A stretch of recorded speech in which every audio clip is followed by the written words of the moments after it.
चलिए कल simple microscope हो गया था। नेक्स्ट एंड लास्ट टॉपिक है आपका compound microscope and then after आप पढ़ोगे टेलीस्कोप। इसके बाद दो खत्म हो जाएगा चैप्टर। एक फिगर आपको कंपाउंड माइक्रोस्कोप में बनाना है और एक फिगर आपको टेलीस्कोप में बनाना है। जो काम आपने कल किया था, पहले आपने कल किया था माइक्रोस्कोप का मैग्नीफाइंग पावर निकाला था, m is equal to beta by alpha. तो आप पहले मैग्नीफाइंग पावर उसका निकाले थे सिंपल माइक्रोस्कोप का। फिर आपने उसमें दो केसेस पढ़े थे, एक मैक्सिमम मैग्निफिकेशन का, एक रिलैक्स्ड आई का।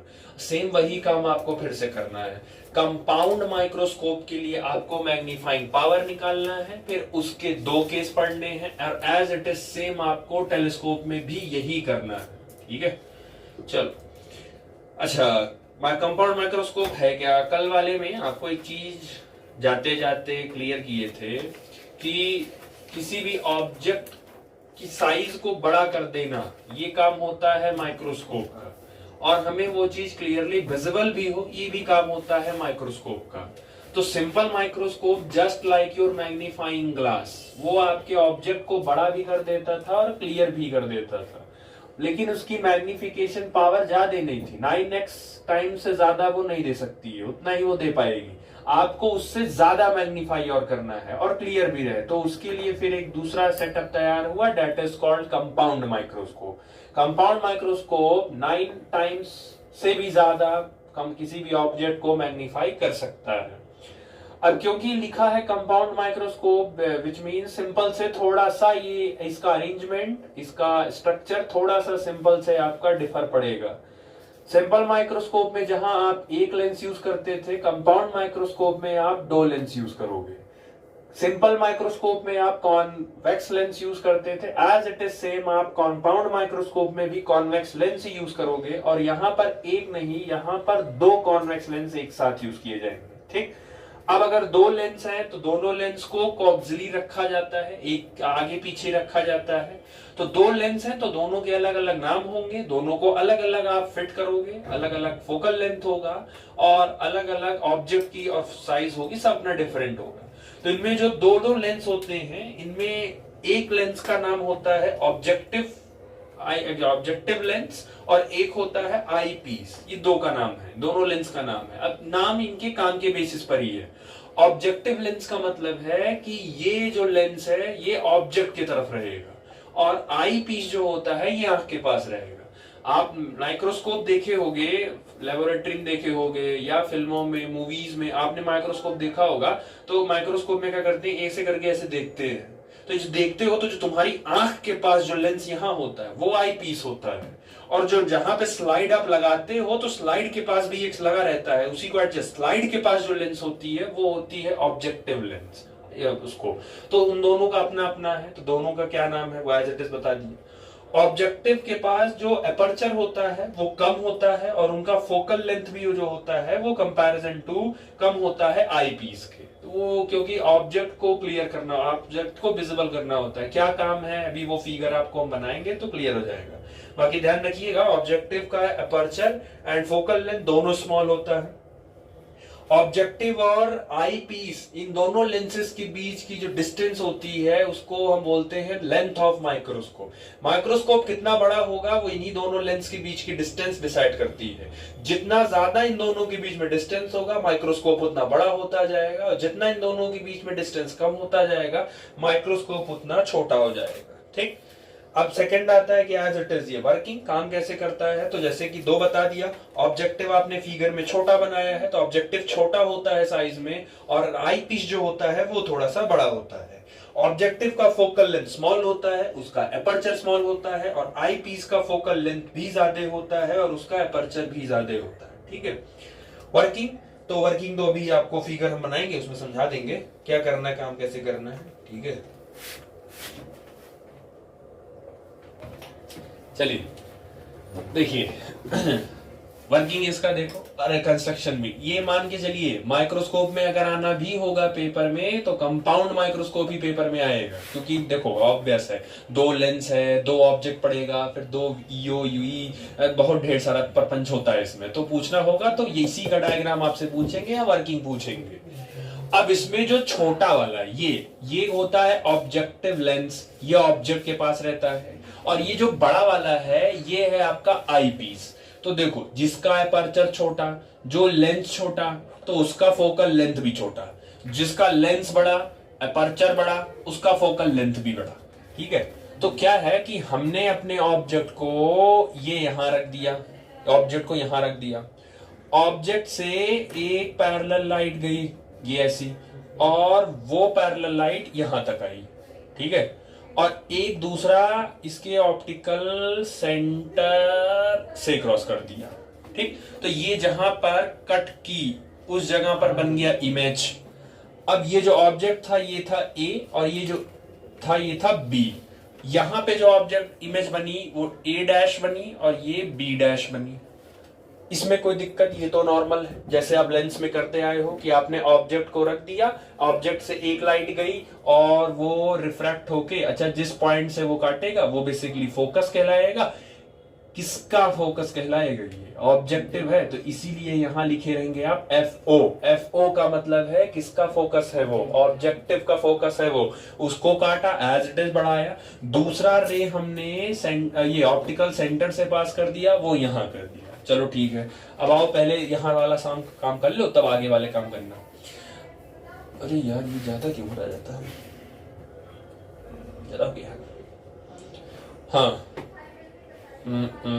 हाँ, ऑप्टिकल सेंटर से ये जो दूरी है ये हो गई ऑब्जेक्ट डिस्टेंस UO। अब O यहां पर ऑब्जेक्ट नहीं है, O का मतलब है ये ऑब्जेक्टिव लेंस से दूरी लिए हैं, इस ऑब्जेक्ट की ऑब्जेक्टिव लेंस से दूरी लिए हैं, इसीलिए UO हो गया।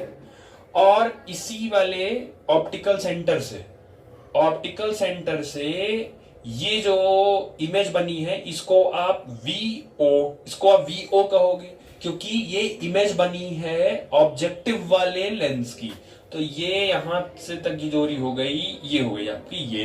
ठीक है, दूसरा ऑब्जेक्टिव लेंस में और ये इनके आई पीस, इन दोनों के बीच की डिस्टेंस को हम बोलते हैं length of microscope, that is L। मतलब कि optical centre to optical centre, ऐसे कर लो याद रहेगा।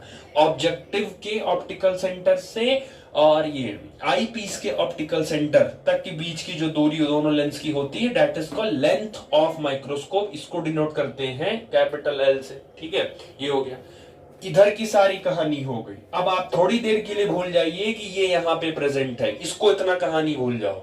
अब इसके लिए आओ, इसके लिए ये ऑब्जेक्ट बनेगा कि नहीं बनेगा? लेकिन ये रियल ऑब्जेक्ट नहीं है, ये वर्चुअल ऑब्जेक्ट है। क्यों? क्योंकि ये ऑब्जेक्ट थोड़ी ना है, ये तो इमेज है जो किसी और के लिए क्या काम कर रही है, ऑब्जेक्ट का काम कर रही है। तो जब कोई इमेज किसी दूसरे के लिए ऑब्जेक्ट का काम करती है तो वो हमेशा वर्चुअल ऑब्जेक्ट ही कहलाएगा। तो ऑब्जेक्टिव का इमेज आई पीस का ऑब्जेक्ट कहलाएगा, ऑब्जेक्टिव का इमेज आई पीस के लिए ऑब्जेक्ट बनेगा।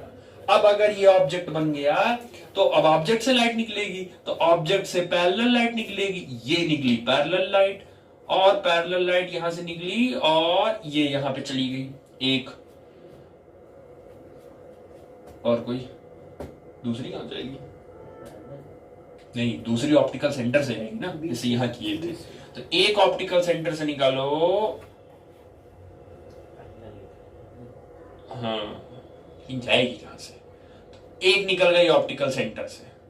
ठीक, इसका फोकस कहां होगा? यही होगा। इसका फोकस हो गया F और ये आई पीस का है, तो ये हो गया FE। एज इट इज जैसे कल किए थे, ये जो दोनों रेज हैं ये दोनों रेज हो गई डाइवर्जिंग, ये हो गई डाइवर्जिंग रेज। और हमको पता है diverging raise never intersect each other, ये कभी इंटरसेक्ट ही नहीं करेगा, नेवर इंटरसेक्ट ईच अदर। तो अगर इंटरसेक्ट नहीं करेगा तो वही सेम काम, रे को पीछे बढ़ाइए आप, तो अपने रे को पीछे बढ़ाओ। अच्छा एक चीज और, ये जो ऑब्जेक्टिव वाला होता है ना, ये जो होता है ना, ये पूरी तरीके से सिंपल माइक्रोस्कोप की तरह काम करता है। अच्छा ये जो ऑब्जेक्ट आप रखे हो, ये ऑब्जेक्ट जो आप रखे हो, ये ऑब्जेक्ट ऐसा, इसका फोकल लेंथ ऐसा सेट किया जाता है, ऐसा सेट किया जाता है कि ये ऑब्जेक्ट हमेशा इसके ऑप्टिकल सेंटर और फोकस के बीच में ही है। इसके हमेशा कोशिश किया, हमेशा ये कोशिश रहती है, क्योंकि अगर कॉन्वेक्स लेंस में याद हो तो कॉन्वेक्स लेंस का लास्ट वाला केस क्या होता था, ऑप्टिकल सेंटर और फोकस के बीच में जब होता था तो वो सीधे में बड़ा बनाता था। आपको भी तो वही करना है। इमेज छोटा है कि नहीं छोटा, ऑब्जेक्ट छोटा लिए थे कि नहीं, आपको सीधे में क्या चाहिए, बड़ा चाहिए। तो वो वही काम करता है, ऐसे सेट करता है। तो अब ऐसे भी आपको पता है इसके पास कितने फोकस होते हैं, इसके पास 2 फोकस है ना, एक फोकस आगे हो गया, एक फोकस इसका इधर हो गया। तो ये इसका, ये ब्लू वाला जो लिख रहा हूं, ब्लू वाला वो इनका है, ठीक है, ये ब्लू वाला मैं इसको लिख दे रहा हूं ब्लू पेन से, ये ऑब्जेक्टिव है। तो इसकी जो भी चीजें लिखी जाएंगी वो ब्लू से लिखी जाएंगी, और ये आपका ऑब्जेक्टिव है। नहीं, उल्टा हो गया यार, ये ऑब्जेक्टिव है, ये ऑब्जेक्टिव लेंस हो गया, और ये वाला आई पीस हो गया।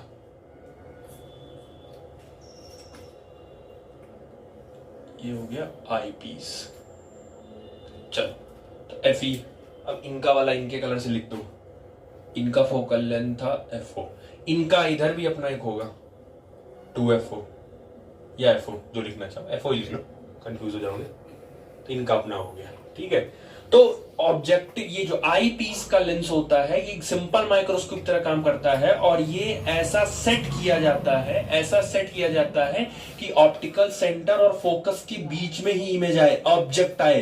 तो ये आ गई ऑप्टिकल सेंटर और फोकस के बीच में, और आपको पता है कहां बनानी है। तो इस रे को, क्योंकि डाइवर्जिंग है तो आप कुछ मत करो, यही जो आपकी रे है, इसी रे को आप पीछे लेते जाओ, इसी को इसको पीछे करते जाओ, और इधर से इसको पीछे करते जाओ,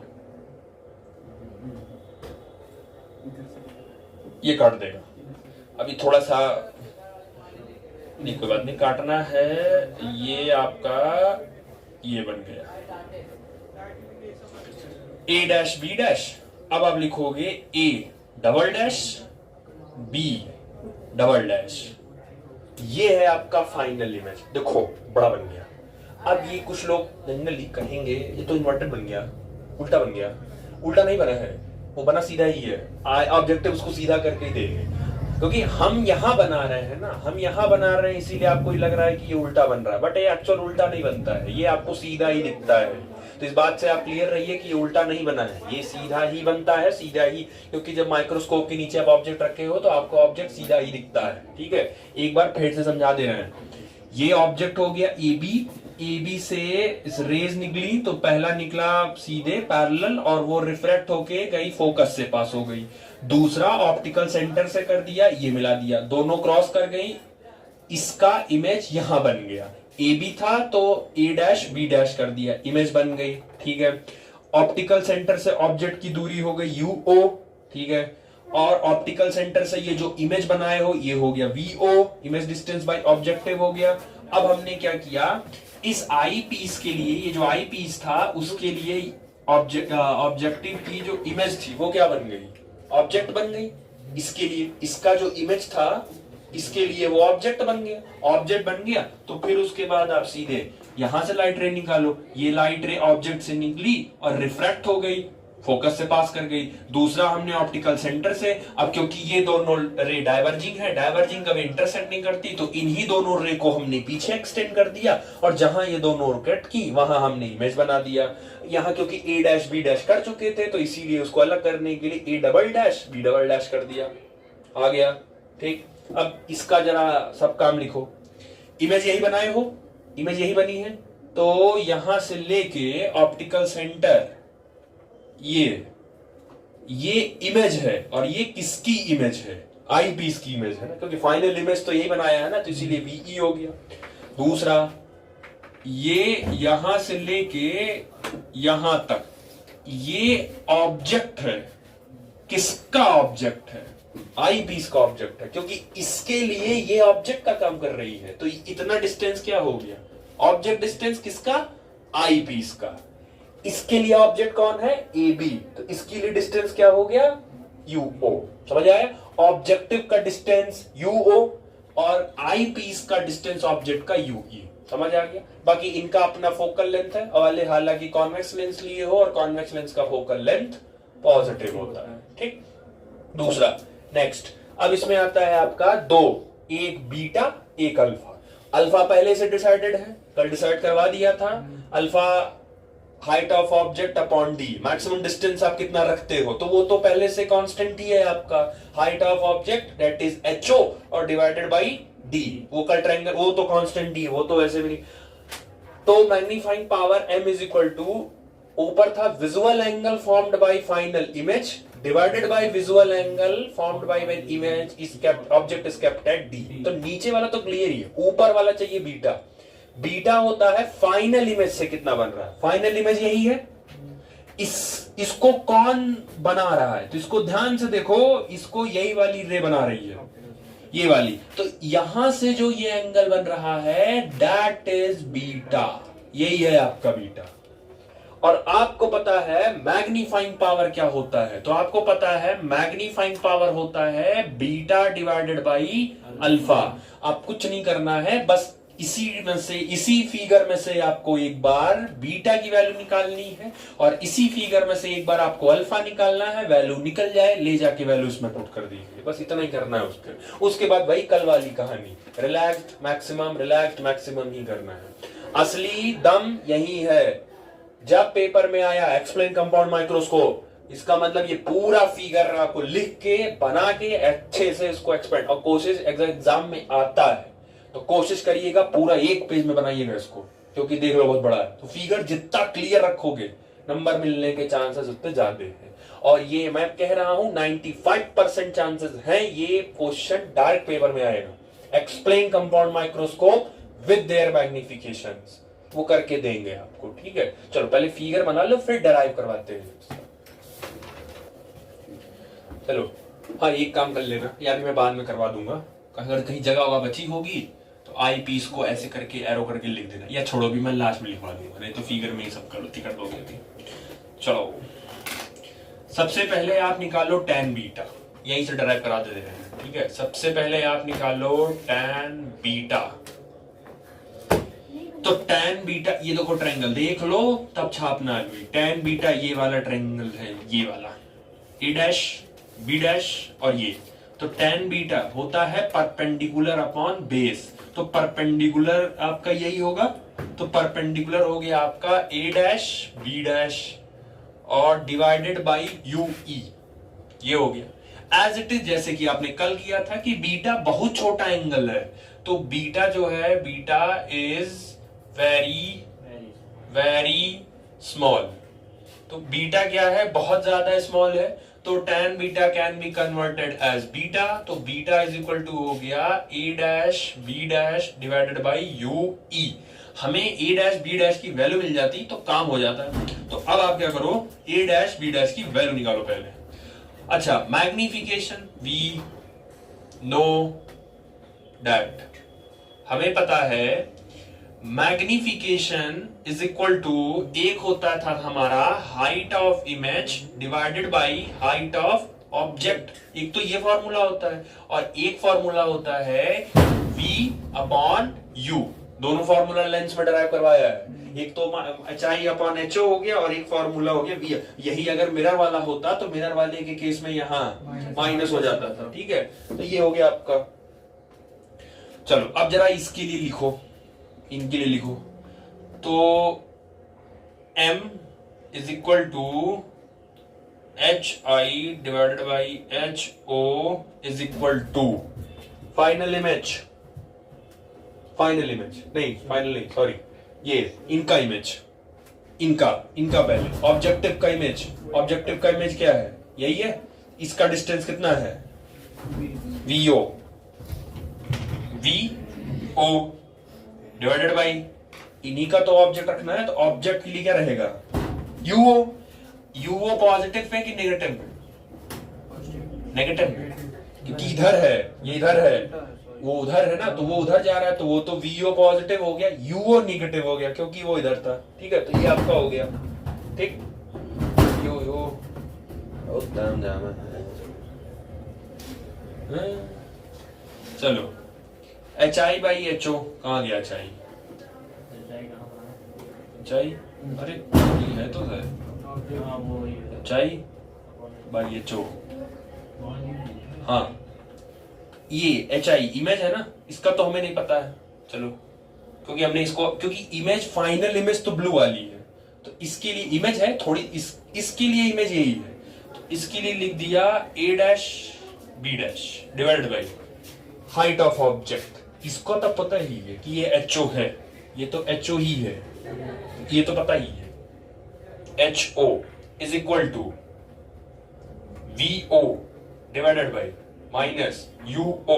अच्छा एक चीज और, ये भी उल्टा बना है, ये भी उल्टा बना है, तो उल्टा बना है तो इसके आगे भी। अब ये नेगेटिव, ये नेगेटिव, दोनों नेगेटिव एक दूसरे को क्या करते हैं? पॉजिटिव। आप ए डैश बी डैश की वैल्यू निकाल लो, तो इसको क्या कर दो? उधर क्रॉस मल्टीप्लाई कर दो, तो A dash B dash is equal to V O divided by U O multiply by H O. पता चल गया? अब इस ए डैश बी डैश की वैल्यू यहां ले जाके पुट कर दो,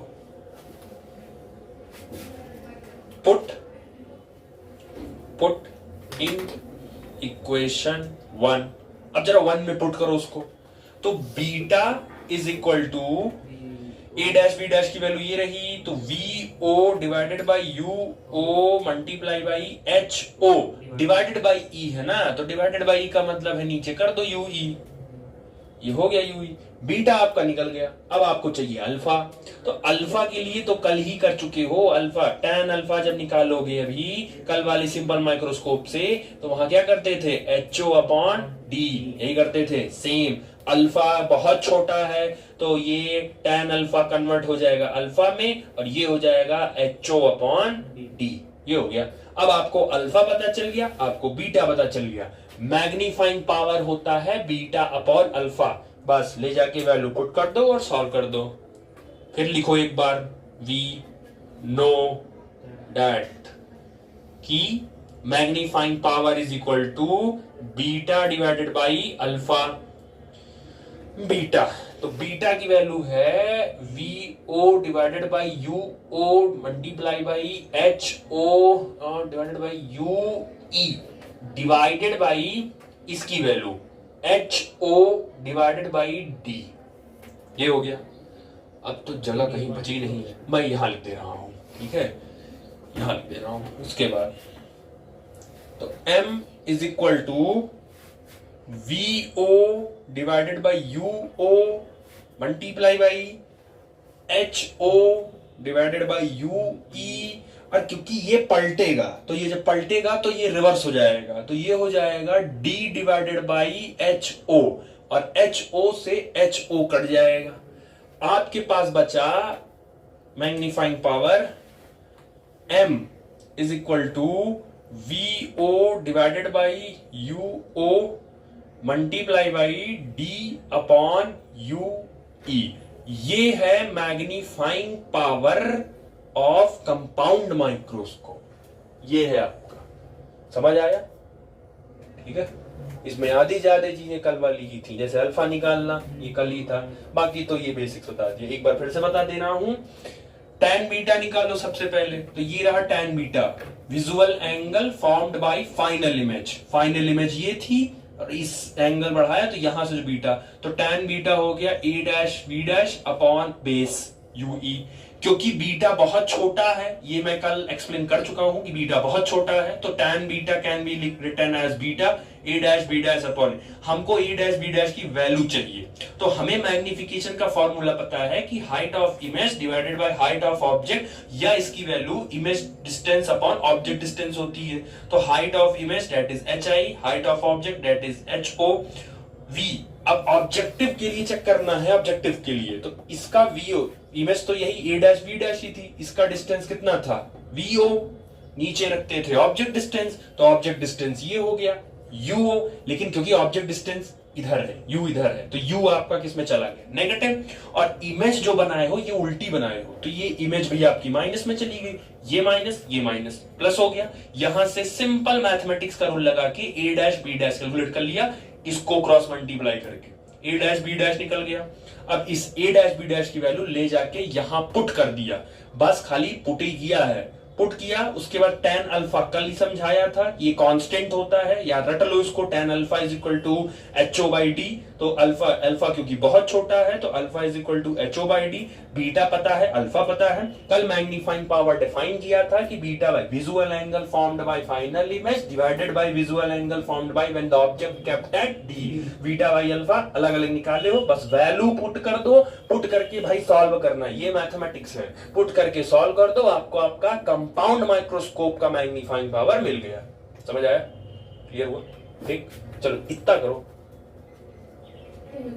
चलिए इधर देखो, ये m is equal to VO by UO, image distance divided by object distance, तो ये तो मैग्निफिकेशन ही होता है, और दोनों ऑब्जेक्ट वाला ही ऑब्जेक्टिव पीस वाला है, ऑब्जेक्टिव लेंस वाला, तो इसको लिख सकते हो MO multiply by D by UE, तो UE का मतलब ये आई पीस के लिए कह रहा है ये, तो इसका तो मतलब इसको बोल सकते हो मैग्निफिकेशन ऑफ आई पीस, तो सिंपली आप इसको ऐसे भी लिख सकते हो।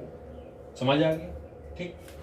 अब वही कल वाला केस जैसे आपने किया था कि हमको रिलैक्स्ड में चाहिए, एक मैक्सिमम मैग्निफिकेशन चाहिए, तो m is equal to VO divided by UO multiply by D upon UE।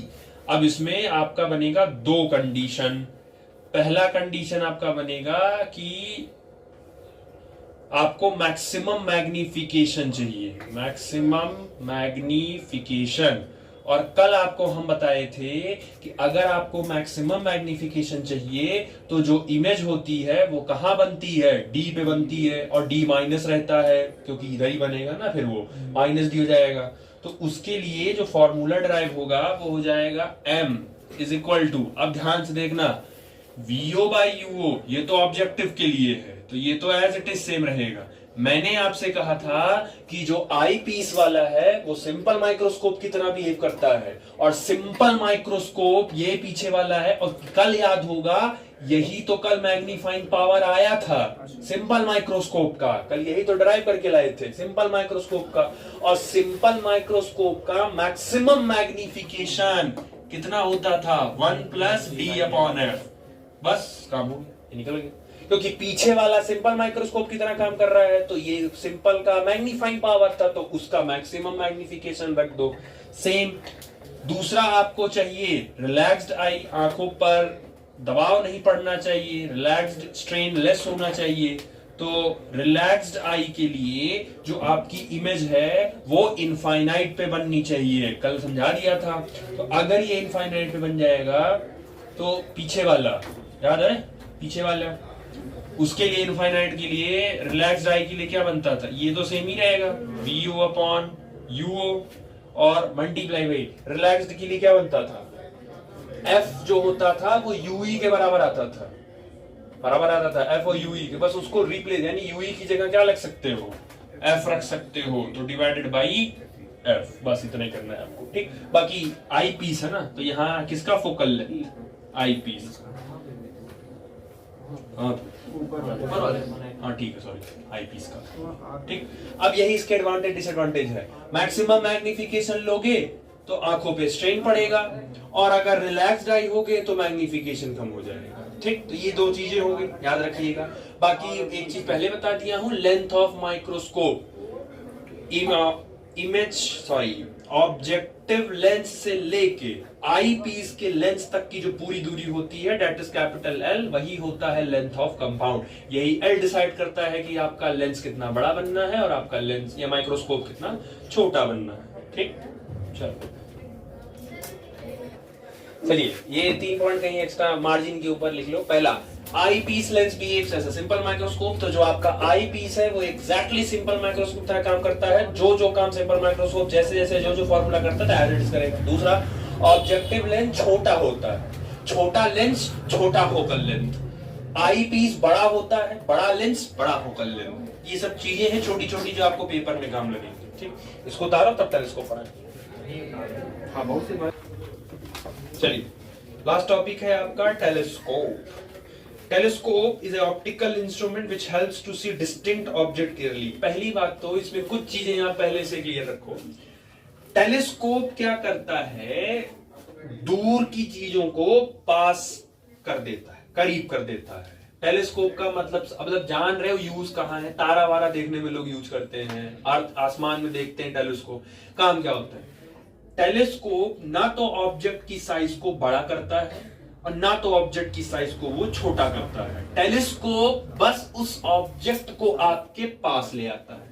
क्योंकि जब हम कल एक्सप्लेन कर रहे थे आपको तो एक एग्जांपल दिए थे, किसी भी ऑब्जेक्ट को मैग्नीफाई करने का दो तरीका है। एक तो आप माइक्रोस्कोप यूज ही करोगे और दूसरा एक तरीका होता है कि उस ऑब्जेक्ट को आप धीरे धीरे अपने पास लेके आओ। कोई आपको बहुत दूर दिख रहा है तो वो आदमी छोटा दिखेगा, लेकिन जैसे जैसे वो आदमी आपको पास आता दिखेगा वैसे वैसे उस आदमी की साइज बढ़ती जाएगी। तो दो रास्ते हैं, अगर आपको किसी की साइज बड़ी करनी हो तो आप उस ऑब्जेक्ट को ही पास ले आओ। तो टेलीस्कोप का काम यही होता है। टेलीस्कोप क्या करता है, जो बहुत दूर रहता है ऑब्जेक्ट, उस ऑब्जेक्ट को वो बहुत पास लाके रख देता है। तो ना तो वो बड़ा करता है ना तो वो छोटा करता है, बस वो उस दूर हुए ऑब्जेक्ट को क्या ले आता है, पास में ले आता है। ये काम होता है टेलीस्कोप का। ठीक, दो तरीके के टेलीस्कोप होते हैं, एक होता है आपका रिफ्रैक्टिंग टेलीस्कोप और एक होता है आपका रिफ्लेक्टिंग टेलीस्कोप। ठीक, बाकी उसके बाद नेक्स्ट है आपका टाइप्स। तो ये समझा दिया टाइप्स। अब आप चाहो तो अगला दो अलग एक कॉलम बना लो। एक तरफ हो गया आपका रिफ्रैक्टिव टेलीस्कोप, एक हो गया आपका रिफ्लेक्टिंग। रिफ्रैक्टिंग टेलीस्कोप में लेंस यूज किया जाता है जोड़े में, और रिफ्लेक्टिंग में मिरर यूज किया जाता है जोड़े में। ठीक, रिफ्रैक्टिंग कहां यूज किया जाता है, एस्ट्रोनॉमिकल टेलीस्कोप, जैसे सेलेस्टियल बॉडी, इन सबको देखने के लिए, तारा देखने के लिए, चांद देखने के लिए, वो वहां पे एस्ट्रोनॉमिकल टेलीस्कोप यूज किया जाता है। दूसरा terrestrial telescope, earthly object final image in it. Earth से कोई ऑब्जेक्ट आपको अर्थ में देखना हो, जैसे अर्थ कोई दूसरे ग्रह से देख रहा हो अर्थ पे, या आप अर्थ से ही दूर देख रहे हैं, तो ये हो गया आपका टेरेस्ट्रियल टेलीस्कोप। रिफ्लेक्टिंग में आता है न्यूटोनियन टेलीस्कोप। इसमें आप प्लेन मिरर और कॉन्केव मिरर यूज करते हो। और दूसरा आता है कैसीग्रेन टेलीस्कोप, इसमें आप कॉन्वेक्स मिरर और कॉन्केव मिरर यूज करते हो। तो ये सब उतना है नहीं डिटेल में, 12th में उतना नहीं है, बट टाइप्स है, आपके ध्यान में रखिए। ठीक है, नेक्स्ट आता है आपका मैग्नीफाइंग पावर ऑफ टेलीस्कोप। इसमें भी वही सेम रहेगा। Magnifying power that is capital M, visual angle subtended by final image divided by visual angle subtended by object. ठीक, तो वो एज इट इज सेम रहेगा, m is equal to beta by alpha, वो सब same ही रहेगा। ठीक, आपके syllabus में जो है वो एस्ट्रोनॉमिकल टेलीस्कोप है। आपके सिलेबस में जो है वो एस्ट्रोनॉमिकल टेलीस्कोप है। ठीक है, टेलीस्कोप में भी सेम प्रोसीजर है। दो लेंस इसमें यहां यूज होते हैं, एक होता है ऑब्जेक्टिव लेंस और एक होता है आई पीस लेंस। तो दो लेंस इसके पास भी होते हैं, बस यहां पे थोड़ा सा ट्विस्ट है। ट्विस्ट क्या है, आप ये बताओ, माइक्रोस्कोप में ऑब्जेक्टिव छोटा था कि बड़ा? छोटा। आई पीस क्या था? अब क्या करना है आपको टेलीस्कोप में, टेलीस्कोप आप एस्ट्रोनॉमिकल यूज कर रहे हो तो बेसिकली टेलीस्कोप में ऑब्जेक्ट बहुत दूर होता है, मतलब ऑब्जेक्ट इनफाइनाइट पे होता है। तो इनफाइनाइट से लाइट को कैच करना है, इनफाइनाइट से। तो ऑब्जेक्टिव टेलीस्कोप, ऑब्जेक्टिव लेंस बड़ा होना चाहिए साइज में कि छोटा? बड़ा। इसमें उल्टा है, टेलीस्कोप जब आप बनाते हो वो भी एस्ट्रोनॉमिकल टेलीस्कोप, तो उसमें ऑब्जेक्टिव लेंस बड़ा होता है और आई पीस वाला लेंस इसमें छोटा होता है। अगर आपने देखा होगा टेलीस्कोप तो ऐसे रहता है, ये वाला हिस्सा देखो ऐसे बड़ा रहता है और जैसे जैसे पीछे आता है वैसे वैसे हिस्सा ये छोटा हो जाता है। फिर ऐसे रहता है, यहाँ पे बकायदा ऐसे करके स्टैंड लगा रहता है, तो लोग ऐसे करके सीन देखते हैं। तो ये जिधर से आप देख रहे होते हो वो तो हो गया उसका आई पीस वाला, और इधर से क्योंकि आपका ऑब्जेक्ट इनफाइनाइट पे है, इनफाइनाइट से लाइट को कैच करना है, तो जितना बड़ा ये रखोगे उतना ज्यादा लाइट अंदर जाएगी और ऑब्जेक्ट उतना क्लियर विजिबल होगा। तो इसीलिए जो ऑब्जेक्टिव लेंस होता है वो इसमें बड़ा होता है। तो टेलीस्कोप और माइक्रोस्कोप में ये पहला डिफरेंस है जो आपको याद रखना है कि माइक्रोस्कोप में जो आई पीस है वो बड़ा होता है और जो ऑब्जेक्टिव है वो छोटा होता है। लेकिन टेलीस्कोप में आई पीस छोटा होता है और ऑब्जेक्टिव लेंस बड़ा होता है। समझ आया? ठीक है, वो आपने लिखा है कि convex lens as it is, जिसका जो लेंस बड़ा होगा उसका फोकल लेंथ भी बड़ा होगा, उसका एपर्चर भी बड़ा होगा। क्यों? क्योंकि उसको दूर के ऑब्जेक्ट को फेस करना है। आई पीस क्योंकि छोटा लेंस होता है तो उसका फोकल लेंथ भी छोटा होगा, तो उसका एपर्चर भी छोटा होगा। समझ आया? ठीक, चलिए वर्किंग देखो इसका। अच्छा, सबसे पहले आपका ऑब्जेक्ट, ये आपका ऑब्जेक्टिव वाला है, ये वाला ऑब्जेक्टिव, और ये आपका आई पीस है, आई पीस। क्योंकि टेलीस्कोप के केस में जो आपका ऑब्जेक्ट है वो ऑब्जेक्ट रखा है आपका इनफाइनाइट पे, और इनफाइनाइट से आती है पैरेलल रे, तो इनफाइनाइट से आती है पैरेलल रे, तो आप पैरेलल रे लेकर आओ। ये आपने लाया पैरेलल रे, तो यहां से टकराने के बाद ये पास कर गया यहां पे, और दूसरी जो रे है वो आप इसके ऑप्टिकल सेंटर से पास कर दो।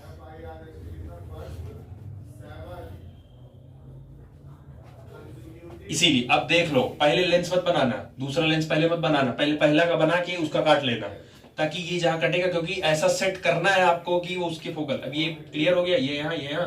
अब यहां आप फिर इमेज बना लो।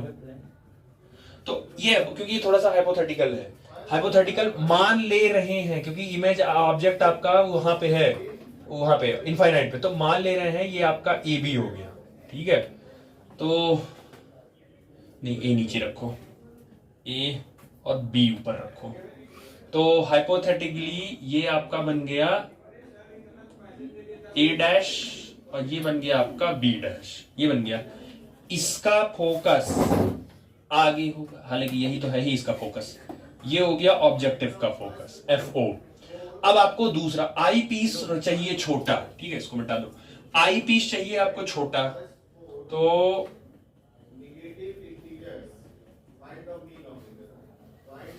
अरे लट जाएगी, थोड़ा बड़ा करना पड़ेगा। अब देखो, यहां से तो एक लाइट जानी है सीधे ऐसे, तो ऐसा करो कि ये उसको लाइट काट दे।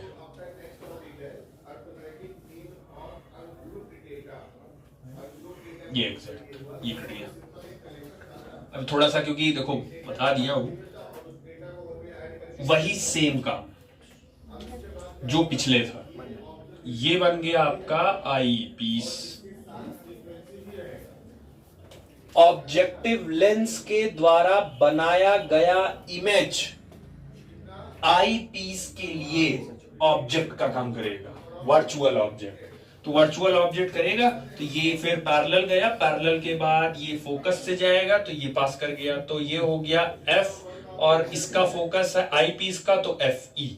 और दूसरा आप उसके ऑप्टिकल सेंटर से पास कर दो। थोड़ा सा ऊपर हो गया, आप थोड़ा ध्यान से बनाना। ठीक है, ये थोड़ा ऑप्टिकल सेंटर मेरा ऊपर हो गया।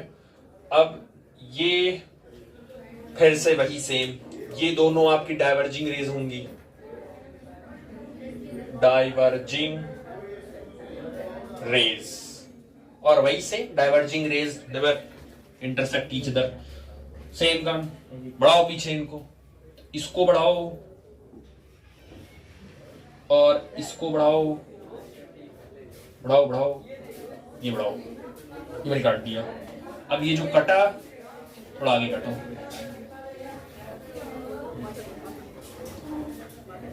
ये यहाँ पे, ये बन गया। ये जो इनफाइनाइट पे ऑब्जेक्ट था, जो बहुत छोटा था, टेलीस्कोप के आई ऑब्जेक्टिव लेंस में गया, वहां कहानी हुई, फिर वो लड़खड़ाते टकराते आई पीस में गया, आई पीस में, क्योंकि यहाँ आपकी सुंदर सी आंख है, यहाँ पे सुंदर सी आंख है आपकी, यहाँ यही आंख, यही रे आपकी आंख पे जाती है, और आपकी आंख उसको पीछे, थोड़ा सीधे नहीं बना, इसको पीछे वो इंटरसेक्ट करवाएगी वो, और ये बन गया। तो ये जो बना है आपका, ये बना है A double dash B double dash, ये बन गया, फिगर बन गया, फिगर कंप्लीट हो गया आपका। समझ आया? इनफाइनाइट से पैरेलल रे आई, पहले फोकस से पास की, दूसरा ऑप्टिकल सेंटर से पास किया, ये बन गया इस ऑब्जेक्टिव का image A dash B dash बन गया।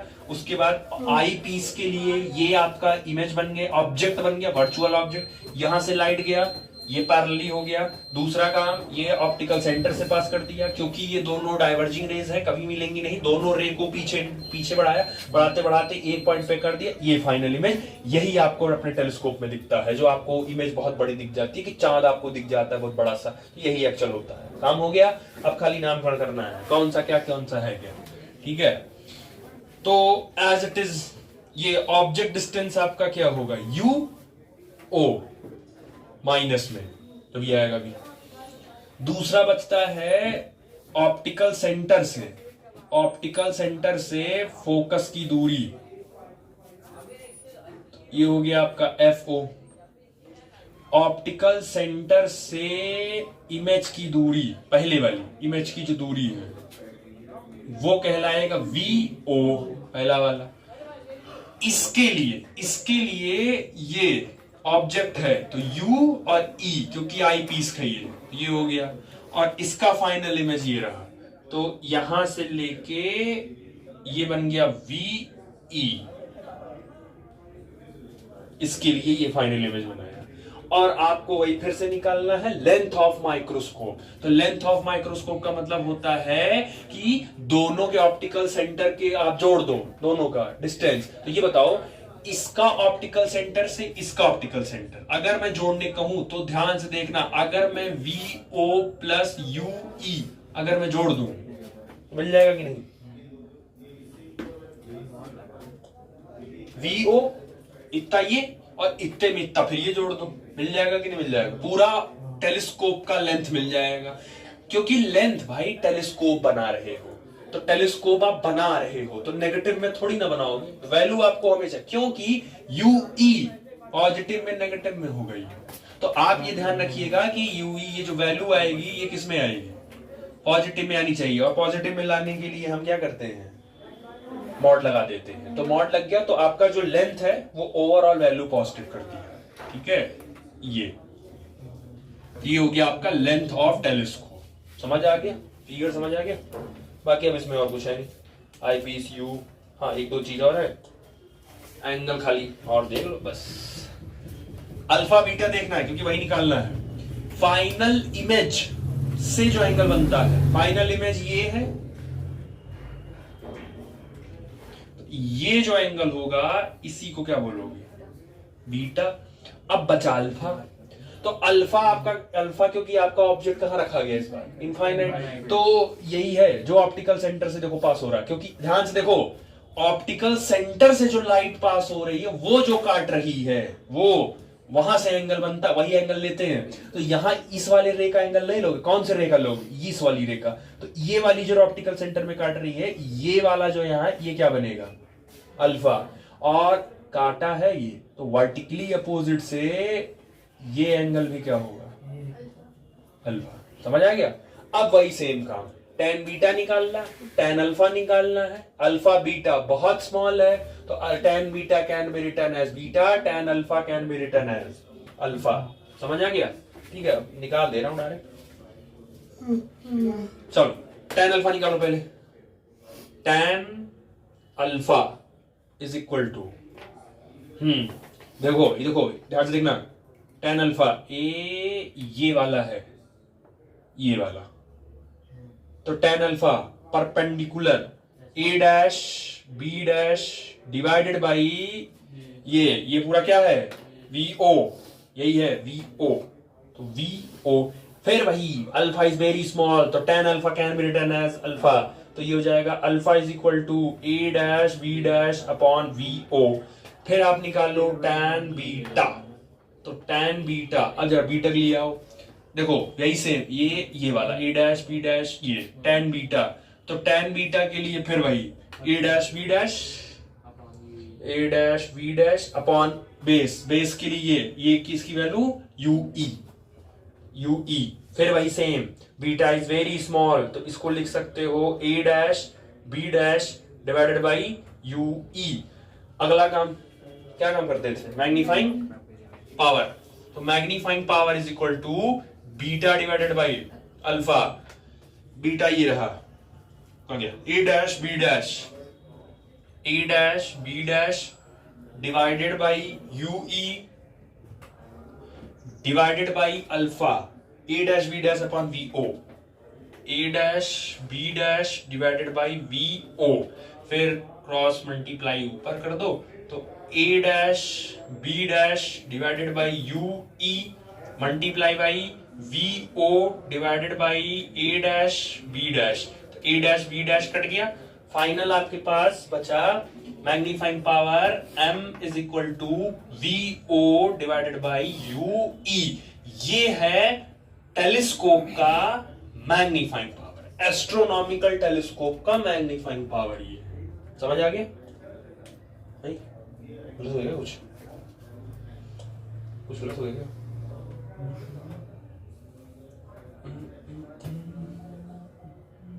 नहीं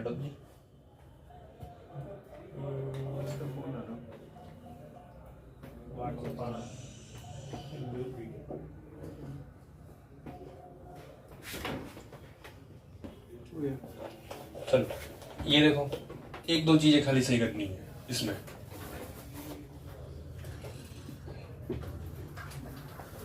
फिगर सही है, फिगर नहीं गलत करना है, बस हम सेट खुद कर रहे हैं, ठीक है, वो ध्यान रखिएगा। फिगर सही है आपका। एक चीज होती थी, वो थोड़ा सा शायद स्टार्टिंग मैंने बताया कि नहीं बताया था, अगर प्रिंसिपल एक्सिस के लाइन पैरेलल आ रही है तो लाइट रिफ्रैक्शन होने के बाद फोकस से पास करती है।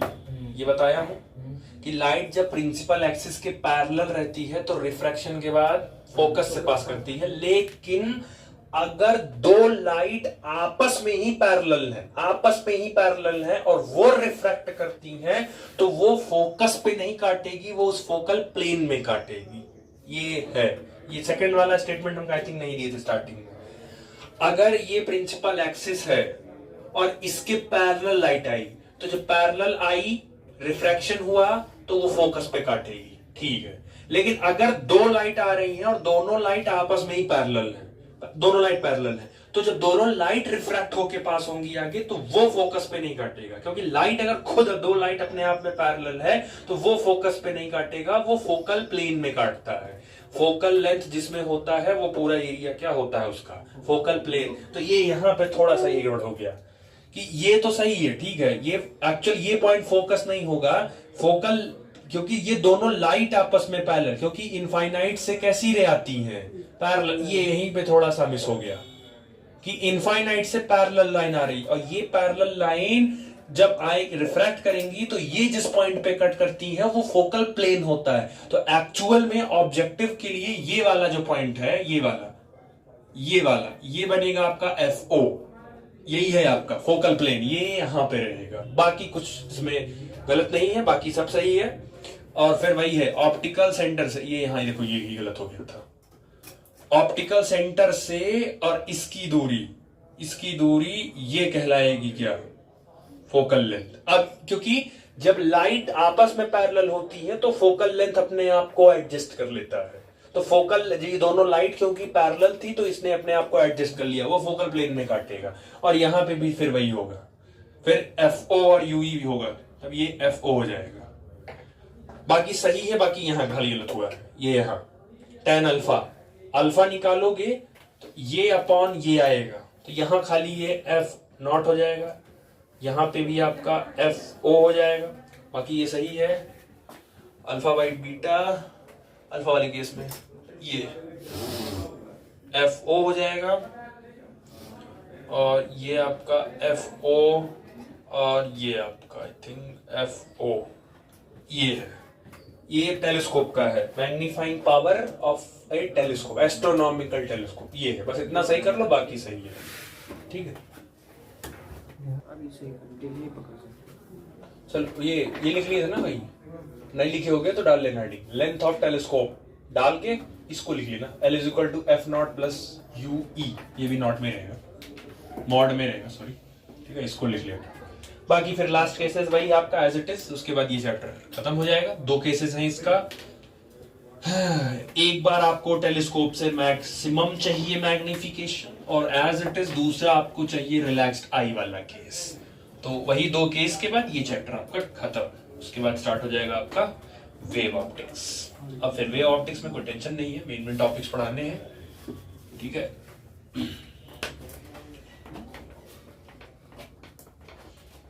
चल, पहला आता है आपका केस फर्स्ट। तो केस फर्स्ट में आपको चाहिए मैक्सिमम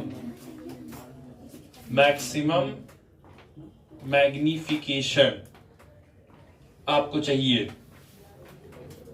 और मैक्सिमम मैग्निफिकेशन के केस में जो इमेज बनता था वो हम कल बताए थे, डी पे बनता था इमेज। अगर मैक्सिमम मैग्निफिकेशन चाहिए तो इमेज फाउंड एट डी, ठीक है। मैक्सिमम मैग्निफिकेशन, या आगे एक वर्ड और जोड़ लेना, for maximum magnification image formed at D पे बनेगा। तो इसका मतलब है अगर डी पे बनेगा तो अब समझो फाइनल इमेज कहां पे चली गई, डी पे। रियल बनती है तो रियल के केस में इधर ही बनेगा वो, तो माइनस में जाएगा। फिर आता है ऑब्जेक्ट डिस्टेंस, तो ऑब्जेक्ट डिस्टेंस यूई लोगे ना, आई पीस से लिया जाता है, क्योंकि आई पीस ही मेन लेंस होता है ना, बाद वाला लेंस ही तो मेन है, उसके बाद फाइनल इमेज बनवाता है, तो बाद वाला लेंस मेन है, तो इसीलिए डिस्टेंस वहीं से लोगे, तो ये माइनस यूई हो गया। और एज इट इज आपको फोकल लेंथ लेना है, तो आई पीस का ही फोकल लेंथ लेना है। मतलब ये जो तीनों कैलकुलेशन आपने किया है, ये तीनों कैलकुलेशन आपने आई पीस से किया है, क्योंकि लास्ट का एक काम यही है, ठीक है। तो ये मेन है आपका। अब बस कुछ नहीं, वही कल वाले की तरह अप्लाई लेंस फार्मूला अप्लाई कर दीजिए, काम हो जाएगा आपका। Apply lens formula 1/f is equal to 1/v minus 1/u। जो जैसे है वैसे वैल्यू पुट कर दो। 1/fe is equal to v की जगह 1/-d minus 1/-ue, minus minus हो जाएगा प्लस, तो 1/fe is equal to, ये d ऊपर चला गया, मतलब माइनस ऊपर चला गया, तो माइनस 1/d, माइनस माइनस हो गया प्लस 1/ue, माइनस 1/d को इधर भेज दो, वो प्लस में हो जाएगा, और ये यही रह जाएगा। तो ये हो जाएगा 1/ue is equal to 1/fe plus 1/d। ये बन गया आपका 1/ue का फॉर्मूला, ठीक। अभी टेलीस्कोप के लिए मैग्नीफाइंग पावर निकाला है, जिसकी वैल्यू आई है FO/UE, यही निकाल के लाए हो। इसी को हम थोड़ा तरीके से लिख देते हैं, तो m इज इक्वल टू, इसको हम ऐसे नहीं लिख सकते 1/UE मल्टीप्लाई बाई FO, इसको ऐसे लिख सकते हैं कि नहीं। अब बस 1/UE की वैल्यू पता है, बस ले जाके वहां पुट कर दो। तो m इज इक्वल टू पूरी वैल्यू 1/UE की पूरी वैल्यू 1/FE प्लस 1/D, ये ब्रैकेट में हो गया, मल्टीप्लाई बाई FO। अब इस FO का मल्टीप्लाई अंदर कर दो ब्रैकेट के, तो ये हो जाएगा FO divided by FE plus FO divided by D, ये हो गया, ठीक है। अब नहीं हो ही गया, अब इसमें और क्या कॉमन लोगे, कॉमन लेने से नहीं, बस अंदर ले लिया।